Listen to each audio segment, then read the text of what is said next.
জাতীয় থেকে আন্তর্জাতিক, প্রান্তিক জনপদ থেকে নগর, চারপাশে ঠিক এই মুহূর্তে কি ঘটছে তা নিয়ে আজকের আয়োজন এখন চারদিক। পুরো আয়োজন জুড়ে সঙ্গে আছে আমি মেহেরি নানি।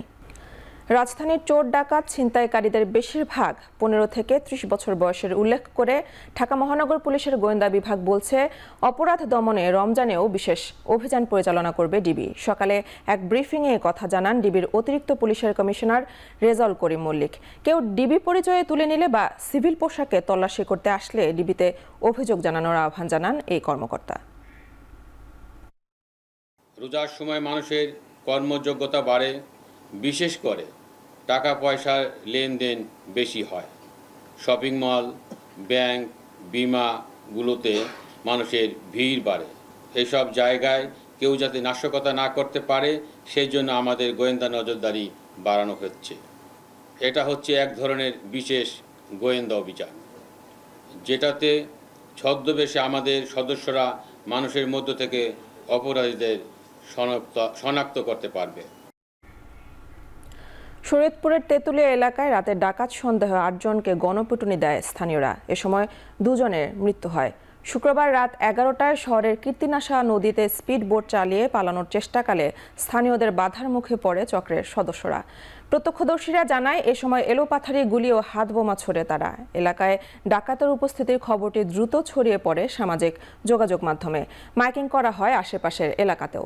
মুহূর্তেই শত শত মানুষ ডাকাতদের ঘিরে ফেলে। বিক্ষুব্ধ মানুষ 8 জনকে আটক করে গণধোলাই দেয়। পরে ডাকাতদের উদ্ধার করে শরীয়তপুর সদর হাসপাতালে আনা হলে 2 জনকে মৃত ঘোষণা করে চিকিৎসক।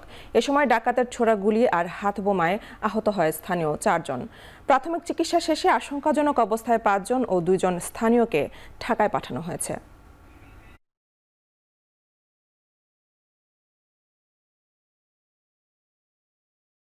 এই যে ডাকাতরা ওই মাদারীপুরের রাজারচর থেকে আমাদের শরীয়তপুরে আঙ্গারিয়া হয়ে রাজনগরের দিকে যাচ্ছে। তো পরবর্তীতে আমরা এই বিষয়টা সংবাদ পাওয়ার সাথে সাথে আমাদের যে মোবাইল পার্টি আছে এদেরকে বিভিন্ন রাস্তা বিভিন্ন জায়গায় ডিপ্লয়মেন্ট করি। এক পর্যায়ে তাদেরকে বিভিন্ন স্থান থেকে ধৃত করে আর কি, এবং ধৃত করার পরে তাদেরকে আমরা যেটা জানতে পারি যে তাদেরকে গণপিটুনি দেওয়া হচ্ছে। নতুন ব্যাটালিয়ন গঠনের কারণে উখিয়া সীমান্তে বিশৃঙ্খলা নিরসনের পাশাপাশি নিরাপত্তা জোরদার হবে বলে জানিয়েছেন স্বরাষ্ট্র উপদেষ্টা জাহাঙ্গীর আলম চৌধুরী। এ সময় সীমান্তের নিয়ন্ত্রণ আরাকান আর্মির হাতে থাকায় বাংলাদেশকে মিয়ানমার সরকার সহ উভয় পক্ষের সাথে যোগাযোগ রাখতে হচ্ছে বলে জানান তিনি। সকালে কক্সবাজারে বিজিবির উখিয়া ব্যাটালিয়ন 64 শাখার পতাকা উত্তোলন অনুষ্ঠানে একথা বলেন স্বরাষ্ট্র উপদেষ্টা। মিয়ানমারের এলাকা ধরেন সে থেকে মাল শীত হয়ে থেকে মাল আসবে, ওরা ওখান থেকে ট্যাক্স নেয়, আবার এদিক দিয়ে ক্রস করার সময় আরাকান আর্মিও নেয়। এটা একটা ডিফিকাল্ট সিচুয়েশন, কিন্তু এই জন্য একটা কিন্তু হাই রিপ্রেজেন্টেটিভ করা হয়েছে। যোগাযোগ জনগণের সাথেই রাখতে হচ্ছে, ফর্মালি এবং ইনফর্মালি। 12 লাখ রোহিঙ্গাকে এখানে আশ্রয় দেওয়া হয়েছে, কিন্তু সংখ্যা কিন্তু আরো বেশি এবং তারা কিন্তু বিভিন্ন অপকর্মের সাথে জড়িয়ে গেছে। আমরা যদি তাদের বিরোধ দিতে পারি অতই আমাদের জন্য মঙ্গল। ব্রাহ্মণবাড়িয়া সীমান্তে ভারতীয় সীমান্তরক্ষী বাহিনীর বিএসএফ-এর গুলিতে বাংলাদেশি এক যুবক নিহত হয়েছে। গতরাতে কসবা উপজেলার বায়েক ইউনিয়নের পুটিয়া সীমান্ত এলাকায় এ হত্যাকাণ্ড হয়। নিহতের স্বজনরা জানান, শুক্রবার সন্ধ্যায় স্থানীয় কৃষক আল আমিনের একটি গরু সীমান্তের ওপারে চলে যায়। এ সময় গরুটি আনতে গেলে তাকে লক্ষ্য করে গুলি ছোড়ে বিএসএফ। আহত অবস্থায় তাকে উদ্ধার করে ভারতের একটি হাসপাতালে নিয়ে যায় তারা। পরে রাত 9টার দিকে তাকে মৃত ঘোষণা করে চিকিৎসক। কসবা উপজেলা নির্বাহী কর্মকর্তা মোহাম্মদ সামিউল ইসলাম জানান, আমিনের মরদেহ ফিরিয়ে আনতে পতাকা বৈঠক আহ্বান করেছে বিজিবি।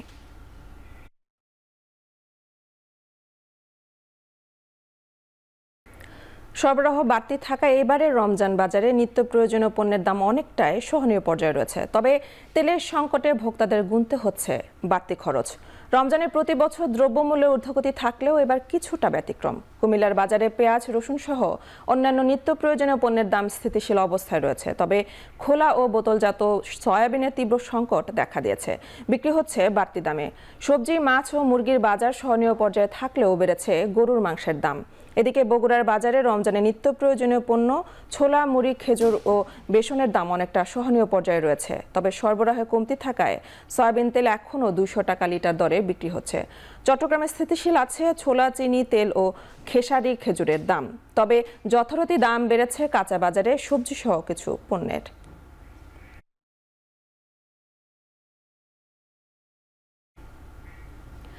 দ্রব্যমূল্য নিয়ন্ত্রণ সহ রমজানের সার্বিক পরিস্থিতি নিয়ন্ত্রণ করতে না পারলে অন্তর্বর্তী সরকারের অধীনে সুষ্ঠু নির্বাচন সম্ভব নয় বলে মন্তব্য করেছেন এবি পার্টির চেয়ারম্যান মুজিবুর রহমান মঞ্জু। সকালে এবি পার্টির কেন্দ্রীয় কার্যালয়ে রমজানের ভাব গাম্ভীর্য রক্ষা, দ্রব্যমূল্য নিয়ন্ত্রণ, আইন শৃঙ্খলার পরিস্থিতির উন্নয়ন বিষয়ে সংবাদ সম্মেলনে তিনি একথা বলেন যারা বাজারে সিন্ডিকেট করে তাদের আইনের আওতায় আনতে প্রয়োজনীয় অপারেশন ডেভিল হান্ট শুরু করতে হবে। সরকারের জন্য এই মাস একটা বড় পরীক্ষা মন্তব্য করে দেশকে অস্থিতিশীল করতে পতিত স্বৈরাচারের যারা জড়িত তাদের খুঁজে বের করার আহ্বান জানান। এ সময় যানজট নিয়ন্ত্রণের আহ্বান জানিয়ে আগের যে কোনো রমজানের তুলনায় ভালো সময়ের প্রত্যাশা করেন তিনি। আপনারা জানেন যে থানা ভিত্তিক কারা ছিনতাইকারী, কারা এই সমস্ত অপরাধ করে, কারা চাঁদাবাজি করে, কারা এই সমস্ত জায়গায় দ্রব্যমূল্য বাড়ানোর জন্য নানা ধরনের চাপ প্রয়োগ করে, এদের কম বেশি সবাই আমরা জানি। সামাজিকভাবে সহযোগিতা করলে এদেরকে ধরাও যাবে। এই সমস্ত ব্যাপারে আমরা সরকারকে আগাম সতর্ক করছি। আবারও বলছি, এইটা আপনাদের জন্য পরীক্ষা। এই পরীক্ষায় যদি আপনারা পাশ করতে না পারেন তাহলে আমরা ধরে নেব আপনাদের অধীনে একটা নির্বাচন চালানো, সুষ্ঠু নির্বাচন করা সম্ভব না। নতুন রাজনৈতিক দলকে স্বাগত জানিয়ে তাদেরকে গণতন্ত্রের সপক্ষে থাকার আহ্বান জানিয়েছেন বিএনপি চেয়ারপারসনের উপদেষ্টা জয়নুল আবেদিন ফারুক। আর বাংলাদেশ প্রশ্নে কোনো দেশের সাথে আপোষ নয় বলে হুঁশিয়ারি দিয়েছেন দলটির ভাইস চেয়ারম্যান শামসুজ্জামান দুদু। আগের যে সিন্ডিকেট ছিল এখনো সেই সিন্ডিকেট, কোনো পরিবর্তন হয় না। তাহলে একটা দেশের জন্য, মানুষের জন্য কি এমন পরিবর্তন হলো? মানুষ রাস্তাঘাটে এখন বেড়াতে পারছে না। দয়া করে কারো কথায় কান না দিয়ে জনগণ যেটা চায়, জনগণ চায় নির্বাচন, জাতীয় সংসদ নির্বাচন। সেই নির্বাচন নিয়ে বাংলাদেশের মানুষকে বাঁচান, বাংলাদেশের মানুষকে গণতন্ত্রের পথে এগিয়ে নিয়ে যান। এবার আন্তর্জাতিক প্রসঙ্গ।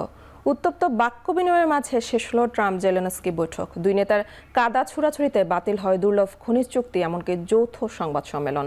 চুক্তির বিনিময়ে ইউক্রেনকে নিরাপত্তার নিশ্চয়তা দিতে ট্রাম্পের অস্বীকৃতিতে শুরু হয় দ্বন্দ্বের সূত্রপাত। মার্কিন প্রেসিডেন্ট হুমকি দেন চুক্তি না হলে ইউক্রেনকে সহায়তা থেকে সরে আসবে যুক্তরাষ্ট্র।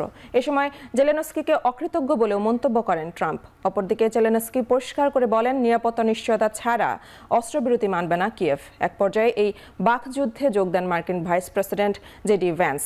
ওভাল অফিসে বসে ট্রাম্পের সঙ্গে কথা কাটাকাটিকে অসম্মানজনক বলেও মন্তব্য করেন তিনি। বিবিসির প্রতিবেদন বলছে ইউক্রেনীয় প্রেসিডেন্টকে হোয়াইট হাউস ত্যাগ করতে বলেন মার্কিন জাতীয় সুরক্ষা উপদেষ্টা ও পররাষ্ট্রমন্ত্রী। বৈঠক শেষে ট্রাম্প অভিযোগ করেন জেলেনস্কি শান্তি চাইছেন না, মন পরিবর্তন করলে হোয়াইট হাউসে ফিরে আসতে পারেন ইউক্রেনীয় প্রেসিডেন্ট। অন্যদিকে জেলেনস্কির দাবি শান্তি প্রতিষ্ঠায় প্রস্তুত থাকলেও নিরাপত্তা নিশ্চয়তা ছাড়া যুদ্ধবিরতি অসম্ভব।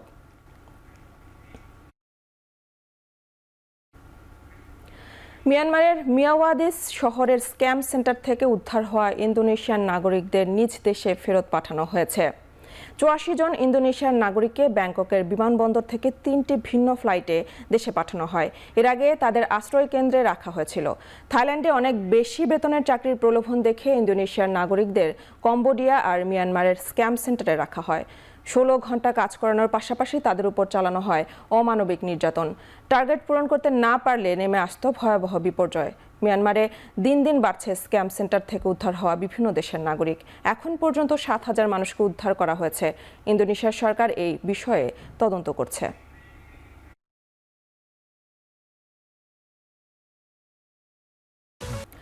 ২০২৩ সালে ভয়াবহ ট্রেন দুর্ঘটনায় ৫৭ জনের মৃত্যুর প্রতিবাদে গ্রিসে বিক্ষোভ করেছে সাধারণ মানুষ।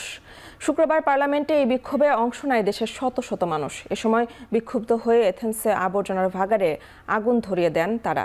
বিক্ষোভকারীদের ছত্রভঙ্গ করতে পুলিশ টিয়ার গ্যাস আর সাউন্ড গ্রেনেড ছোড়ে। এরপর পুলিশের সঙ্গে বিক্ষোভকারীদের সংঘাত হয়। সাধারণ মানুষের দাবি, ২ বছর পরও সেই দুর্ঘটনা নেপথ্যের কারণ জানতে পারেননি তারা। ২০২৩ সালের ২৮ ফেব্রুয়ারি গ্রিসের মধ্যাঞ্চলে মালবাহী ট্রেনের সঙ্গে যাত্রীবাহী ট্রেনের সংঘর্ষ হয়ে অর্ধশতাধিক মানুষের প্রাণ যায়। এই দুর্ঘটনার জন্য বরাবরই দেশের অবকাঠামো দুর্বলতাকে দায়ী করছেন সাধারণ।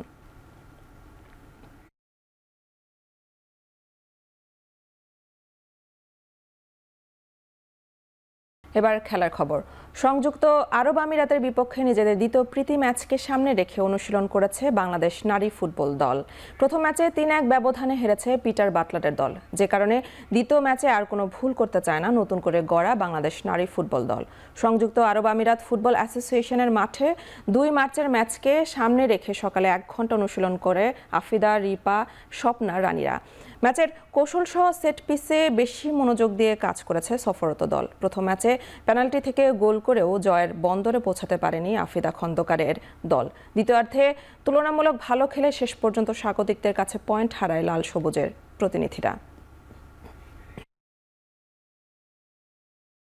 ফার্স্ট ম্যাচে ভুল হয়েছে, সেগুলো চেষ্টা করবো সামনে ম্যাচে যাতে না হয়। অবশ্যই টার্গেট থাকবে সবার উইন করা। আমরা যদি আরো ভালো বেটার টিমের সাথে ফ্রেন্ডলি ম্যাচ খেলতে পারি তাহলে আমাদের ইমপ্রুভ হবে। সাবেক ক্রিকেটারদের নিয়ে হতে যাওয়া এশিয়ান লিজেন্ডস লিগ টি-20তে খেলতে যাচ্ছেন সাকিব। 10 মার্চ থেকে শুরু হতে যাওয়া এই আসরে এশিয়ান স্টার্সের হয়ে খেলবেন বাংলাদেশের সাবেক এই অধিনায়ক। এশিয়ান স্টার্সের হয়ে সাকিব ছাড়াও খেলবেন বাংলাদেশের আরেক ক্রিকেটার অলক কাপালি। একই দলের হয়ে মাঠে মাতাবেন শ্রীলঙ্কার দিলশান মুনাবিরা, লাহিরো থিরিমান্নে, শেহান জয়াসুরিয়া, ভারতের কেদার যাদব, শাহবাজ নাদিম এবং আফগানিস্তানের হামিদ হাসান। এই আসরে বাংলাদেশ থেকেও একটি দল অংশ নেবে। বাংলাদেশ টাইগার্সের হয়ে খেলবেন বাংলাদেশের সাবেক ক্রিকেটাররা। এই দলের হয়ে খেলবেন তামিম ইকবাল, মোহাম্মদ আশরাফুল, তুষার ইমরানের মতো সাবেক তারকারা। আগামী 12 মার্চ বাংলাদেশ টাইগার্সের বিপক্ষে খেলবে এশিয়ান স্টার্স।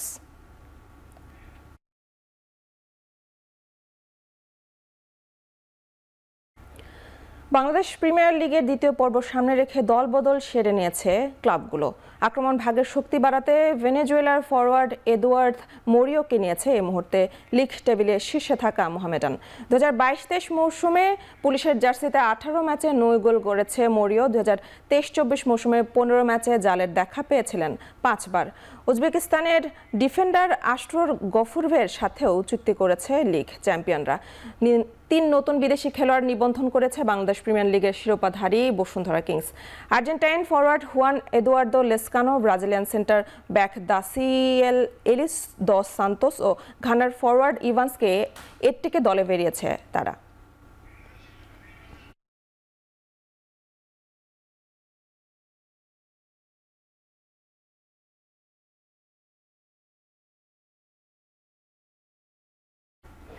শেষ করছে এখন চারদিকে। এখন টেলিভিশন ওয়েবসাইটে দেখতে ভিজিট করুন www.ekhon.tv। এছাড়া ফেসবুকে দেখতে ভিজিট করুন facebook.com/tv.ekhon এবং ইউটিউবে দেখতে ভিজিট করুন youtube.com/c/ekhon tv।